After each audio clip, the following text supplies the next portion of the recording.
เมื่อปฏิบัติแล้วก็จะดับความทุกข์จะดับความสุขระงับความทุกข์ระงับความสุขสลายความทุกข์สลายความสุขมิให้สุขมันเกิดมิให้ทุกข์มันเกิดสุขกับทุกข์ก็คือผู้เบียดเบียนสุขกับทุกข์ปรากฏเกิดขึ้นแล้วก็เปลี่ยนแปลงแปรปรวนไปต่างๆนานาแต่ธรรมะที่เกิดจากความสงบหรือการนั่งสมาธิหรือการภาวนาหรือการเดินจงกรมเป็นวิธีหรือเรียกว่าพุทธวิธีที่พระพุทธเจ้าปฏิบัติตนดำรงตนเดินจงกรมนั่งสมาธิเพื่อให้กายสงบเพื่อให้ใจสงบเมื่อกายสงบใจสงบจึงรู้ว่าความสงบเป็นเหตุให้เกิดความสุขจึงรู้ว่าความสุขที่เกิดจากความสงบนั้นเป็นความสุขที่ไม่มีตัวตนไม่มีตัวไม่มีตนเป็นความสุขที่อยู่เหนือกายเป็นความสุขที่อยู่เหนือจิต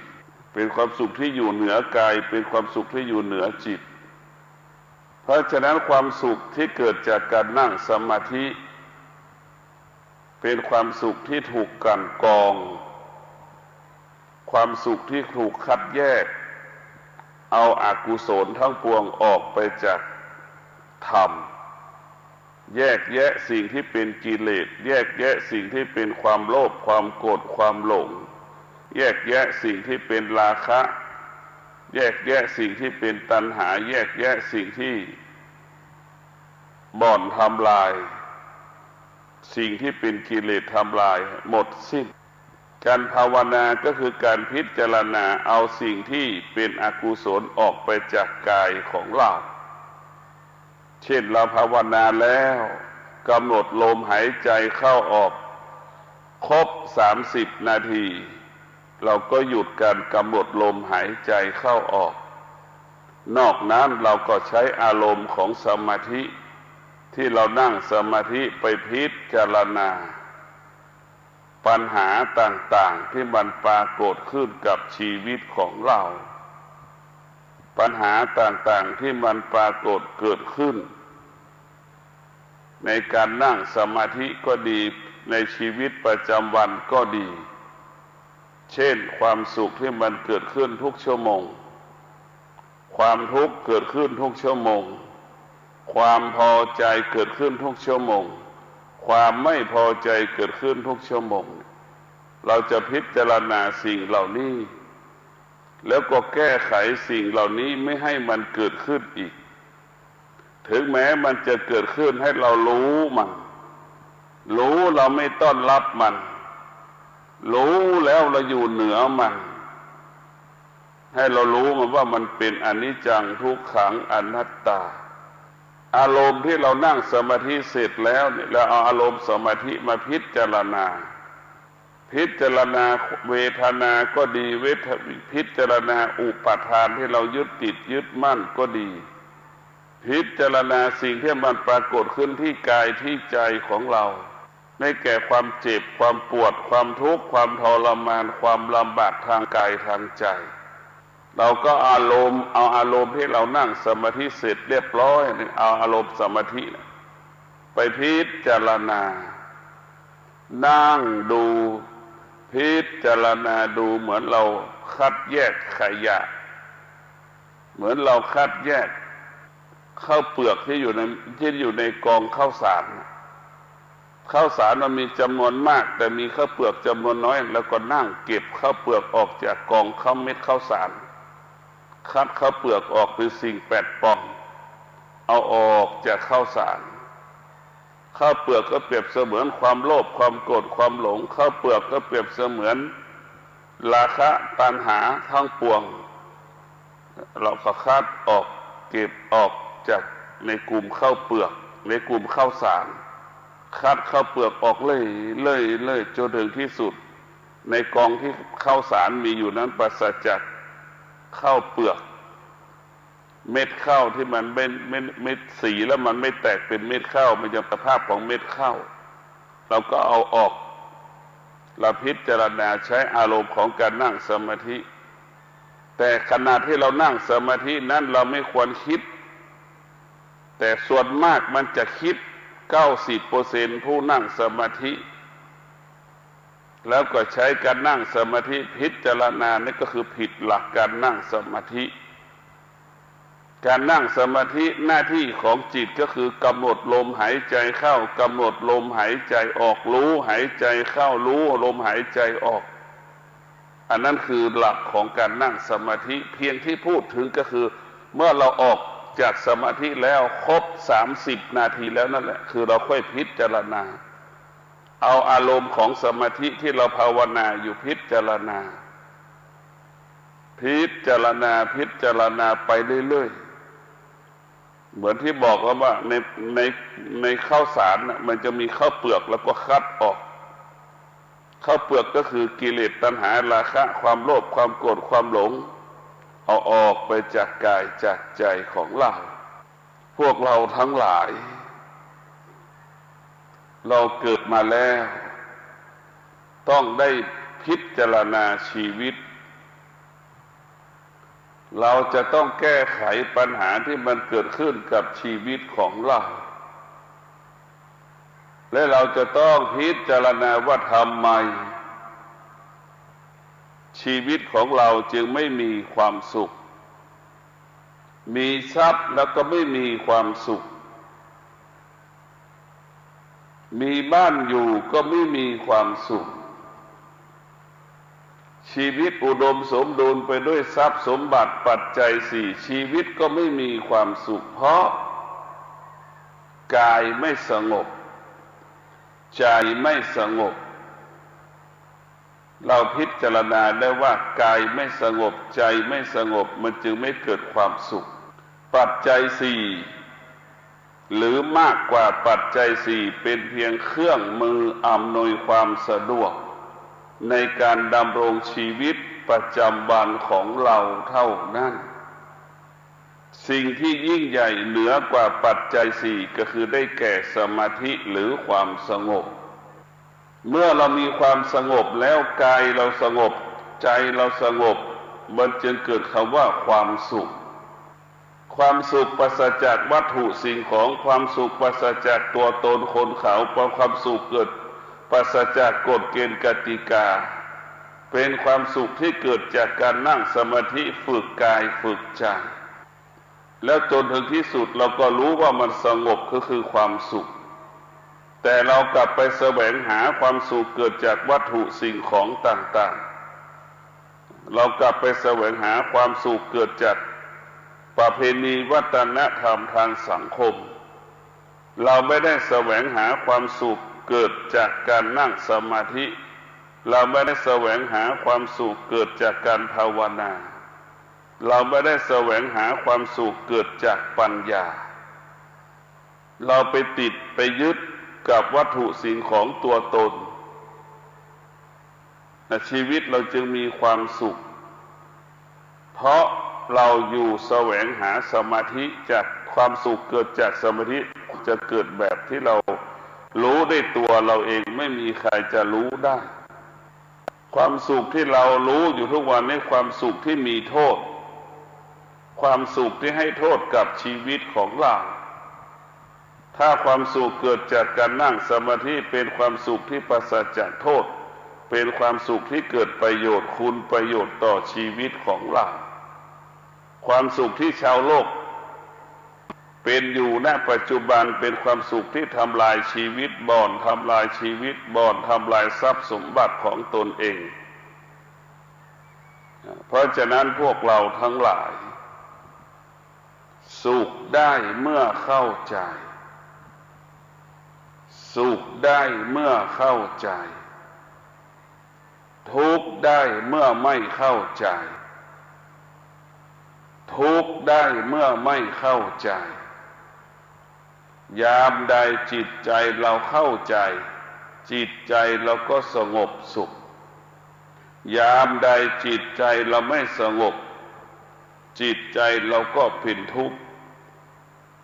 ทุกข์เพราะยึดติดสิ่งที่รู้ยึดติดสิ่งที่รู้สิ่งที่เรารู้มันเป็นอนิจจังเป็นทุกขังเป็นอนัตตาส่วนมากชาวโลกรู้แล้วก็ยึดสิ่งที่รู้พอเรายึดไปสักพักมันก็เป็นเหตุให้เกิดความทุกข์อีกตรงกันข้ามพระพุทธเจ้าสอนให้เรารู้แล้วละพระพุทธเจ้าสอนให้เรารู้แล้วละรู้แล้วสละรู้แล้วสลัดรู้แล้วก็วางไม่เอามาเป็นภาระทางกายทางใจอารมณ์ของเรานี่มันก็เป็นภาระทางจิตใจมันเป็นภาระทางจิตใจของเราวัตถุสิ่งของก็เป็นภาระทางกายทางใจหมดทั้งสิ้นชีวิตของเราต้อง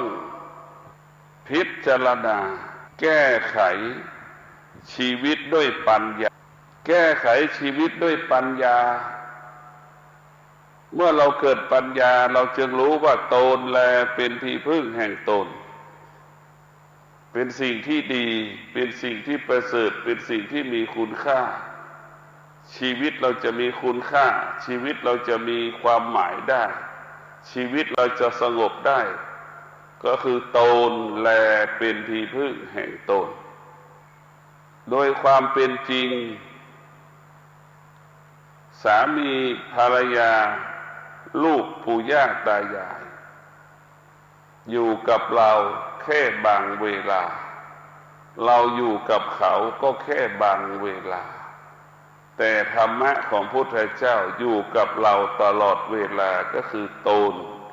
แลเป็นที่พึ่งแห่งตนถ้าเราเข้าใจเช่นนี้ชีวิตเราก็เป็นอิสระ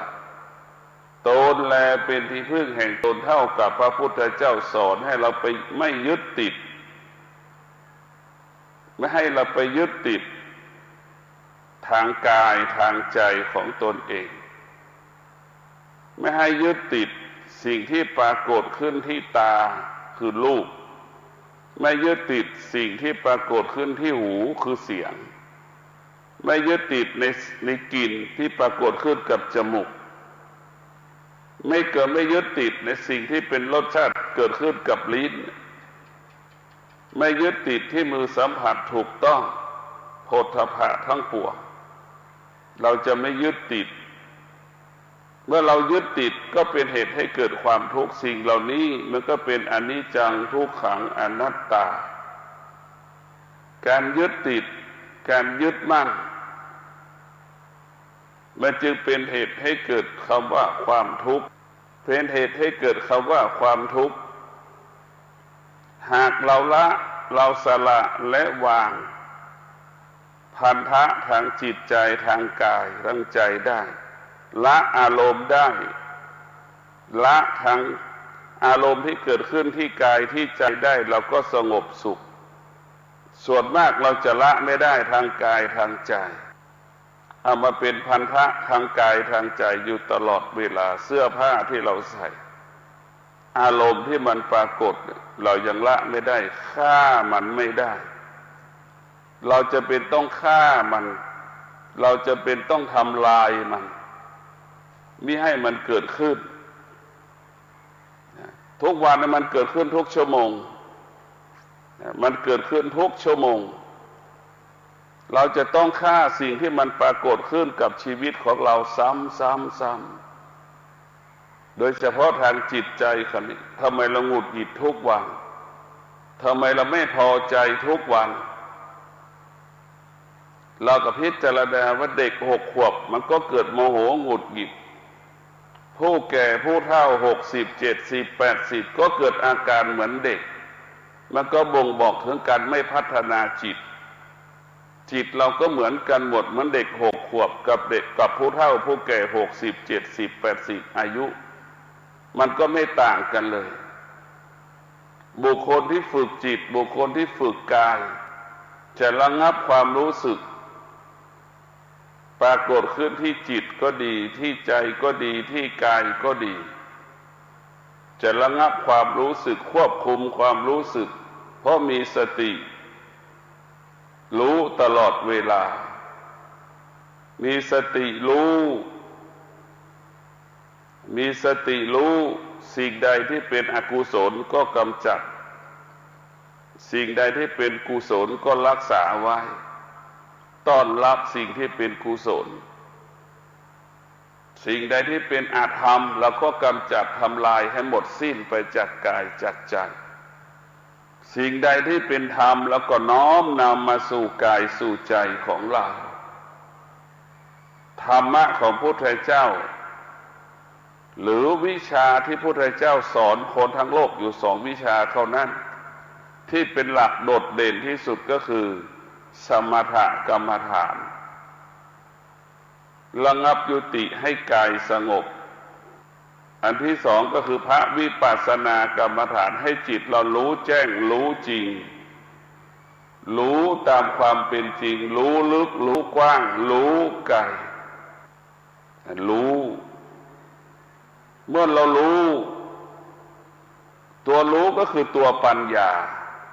ในตัวสติก็คือมีตัวปัญญาอยู่เมื่อเรารู้ว่าไฟมันร้อนเราก็ไม่จับไฟก็คือกิเลสเรารู้ว่าน้ำมันเย็นเราก็ควรต้อนรับมันน้ำก็คือธรรมะรู้ว่ารู้ว่าของหอมมันปรากฏเราก็ควรอยู่ใกล้ชื่นชมของหอมก็คือพระธรรมคือธรรมะเราก็อยู่ใกล้พระธรรมเอาพระธรรมมาเป็นโอสถเราก็รู้ว่าสิ่งที่เป็นของเน่าของเหม็นก็คืออธรรมเราก็หลบหลีกหนีมาเสียถ้าเรารู้มันจะรู้ทั้ง2 อย่างทั้งบวกทั้งลบทั้งที่มันคว่ำและที่มันหงายเราจะเห็นทั้ง2 อย่างจะเห็นรู้รอบครอบหมดตัวรู้ก็คือตัวปัญญาดังคำว่าผู้รู้ด้วยดวงจิตที่งอกงามด้วยปัญญาดวงจิตนั้นจะสงบรู้ไม่โต้ตอบไม่ตอบสนองที่กายวาจาใจสัมผัสรู้สึกรู้ด้วยปัญญารู้ด้วยตามความเป็นจริงที่พระพุทธเจ้าอบรมสั่งสอนก็คือรู้เรื่องอนิจจังทุกขังอนัตตาที่มันปรากฏกับชีวิตของเราที่มันปรากฏกับร่างกายของเราที่ปรากฏกับจิตใจของเราจะไม่ยึดติดยึดมั่นสิ่งที่เรารู้ 90% มันก็เป็นอนิจจังทุกขังอนัตตาคนส่วนน้อยที่จะรู้และอยู่เหนืออนิจจังทุกขังอนัตตารู้เหนือรู้ก็คือรู้เรื่องธรรมชาติว่ามันเปลี่ยนแปลงเหนือรู้ก็คือธรรมะคือปัญญาได้แก่ปัญญารู้เหนือรู้ได้แก่ธรรมะก็ได้แก่ปัญญาไม่ตอบสนองสิ่งที่ไม่ตอบสนองสิ่งที่มันเปลี่ยนแปลงไม่ตอบสนองสิ่งที่มันเปลี่ยนแปลงไม่ต้อนรับสิ่งที่มันเปลี่ยนแปลงเพราะเรารู้ว่ามันเป็นอนิจจังทุกขังอนัตตารู้เหนือรู้ก็คือรู้เรื่องว่าเจ็บเป็นปกติมันเป็นธรรมชาติแก่ก็เป็นปกติมันเป็นธรรมชาติตายก็เป็นปกติมันเป็นธรรมชาติเรารู้เรื่องธรรมชาติจิตเราก็สงบหน้าที่ของธรรมะคือรู้เรื่องธรรมชาติเป็นหลักเมื่อรู้เรื่องธรรมชาติได้เราก็ให้จิตเราอยู่เหนือธรรมชาติเช่นร่างกายของพระพุทธเจ้าเนี่ยเป็นธรรมชาติแต่คำสอนของพระพุทธเจ้าเนี่ยอยู่เหนือธรรมชาติเหนือธรรมชาติร่างกายของพระพุทธเจ้าเป็นอนิจจังทุกขังเป็นอนัตตาแต่ธรรมะของพระพุทธเจ้ามันอยู่เหนืออนิจจังทุกขังอนัตตา สอนให้เราเข้าใจเรื่องอนิจจังทุกขังอนัตตาสอนให้เราอยู่กับอนิจจังทุกขังอนัตตาที่สุดให้เรายกระดับจิตยกระดับกายเราให้อยู่เหนืออนิจจังทุกขังอนัตตาเช่นความร้อนปรากฏเมื่อคืนนี้ถือว่าร้อนมากเราก็เข้าใจว่าความร้อนเป็นอนิจจังทุกขังอนัตตาพอดึกมันก็เกิดความเย็นสิ่งที่มันเปลี่ยนแปลงไม่ใช่ความจริงเมื่อรู้ว่าความร้อนไม่ใช่เป็นความจริงมันไม่คงที่มันแปรเปลี่ยนแปลงตลอดเวลาหรือเราเรียกว่าอนัตตาสิ่งที่ควบคุมไม่ได้เราไปยึดถือยึดมั่นมันเราก็จะเป็นทุกข์ตลอดกาลธรรมะของพระพุทธเจ้ามันว่าด้วยเรื่องโดยเฉพาะธรรมะที่ว่าด้วยเรื่องสมถะก็คือว่าด้วยเรื่องให้กายและใจสงบ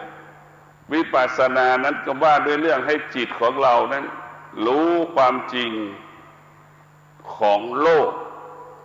ดังที่ได้กล่าวว่าพระอาทิตย์ส่องแสงสว่างตลอดเวลาดวงจันทร์ก็ส่องแสงสว่างตลอดเวลานี่ผู้รู้ความจริงของโลกกลางคืนกลางวันจึงไม่มีความหมายสำหรับผู้ที่เจริญด้วยปัญญาผู้เจริญด้วยปัญญาจึงเป็นผู้รู้ความจริงของโลกบนที่ขาดปัญญาเอาชีวิตไปหยุดกับคำว่ากลางคืนกลางวันมีข้ออ้างมีข้อแก้ตัวกับว่ากลางคืนกลางวันจะทำชั่วจะทำดีก็อ้างกลางคืนกลางวันเอามาเป็นเหตุเป็นผลนั่นแหละบุคคลที่ขาดปัญญาจะเป็นเช่นนี้ปัญญาจึงรู้หรือว่ารู้ลึกรู้กว้างรู้ไกลกลางคืนกลางวันไม่มีความหมายสำหรับบุคคลที่เจริญด้วยปัญญาเพราะบุคคลที่เจริญด้วยปัญญาจึงรู้ลึกรู้กว้างรู้ไกลว่าพระอาทิตย์พระจันทร์ส่องแสงตลอดเวลานี่แหละคือธรรมะของพระพุทธเจ้าให้เรารู้ความจริงของโลกความจริงของโลกมนุษย์ทุกคนเกิดมาชาตินี้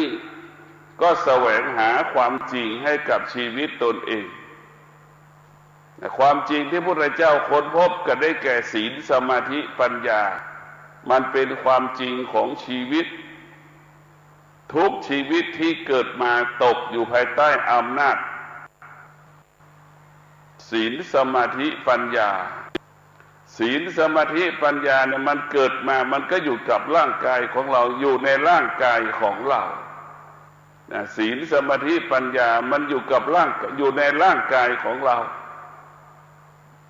มันก็พร้อมกับเราเกิดพร้อมกับเราเกิดพร้อมกับเราเกิดธรรมะนี่เกิดมาพร้อมกับเราเกิด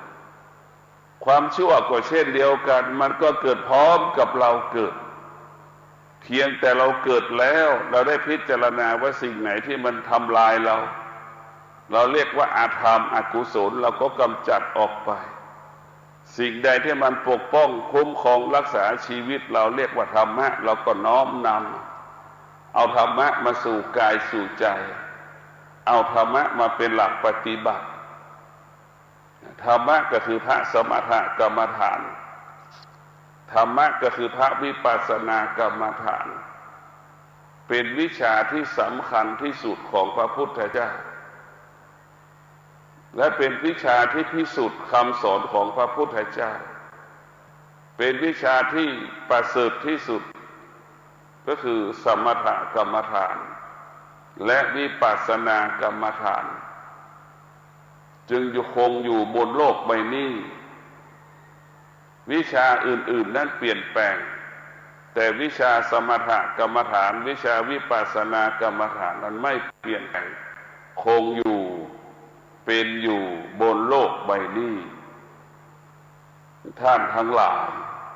มีสติรู้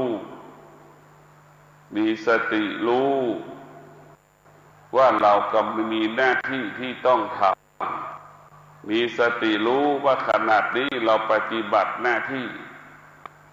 มีสติรู้เราจะต้องทำตามที่ถูกกำหนดให้กระทำ หรือทำตามที่เขากำหนดให้เราทำให้มันเกิดคำว่าสมบูรณ์แบบก็ขอให้ท่านทั้งหลายที่ฟังธรรมะทางสายเอกหลวงปู่มั่นขอให้ท่านทั้งหลายมีสติรู้ว่าเรากำลังดำเนินชีวิตด้วยสติชีวิตเราจึงปกติตลอดกาลขอเจริญพร